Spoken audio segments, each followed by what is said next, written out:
بأقل مجهود، بأدنى أداء. الأهلي فاز على المصري البورسعيدي 2-0، لكن الفوز ما يفرقش.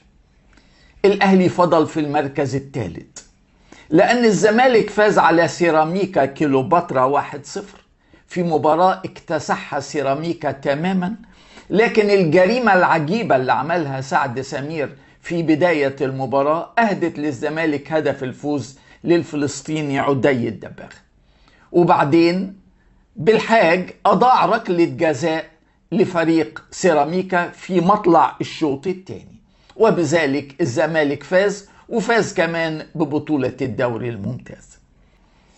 عندي 3 حاجات هكلمكم عليها.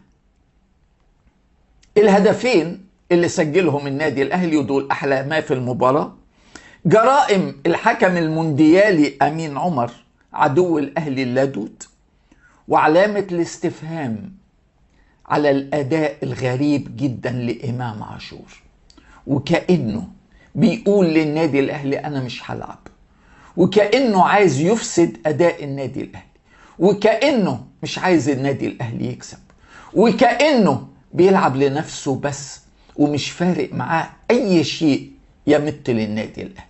بتمنى من كل قلبي إن النادي الأهلي يبيع إمام عاشور بأي سعر. جاب 3.5 مليون دولار اللي احنا دفعناهم فيه يمشي مع السلامة. أي حد ما كان إمام عاشور هيخدم النادي الأهلي أحسن من إمام عاشور. سيبكم من الأسامي، ما وديناش في داهية السنة دي غير الأسامي. رصينا الأسامي وادي النتيجة النهاردة أقل نسبة استحواذ للنادي الأهلي من سنين طويلة طويلة طويلة.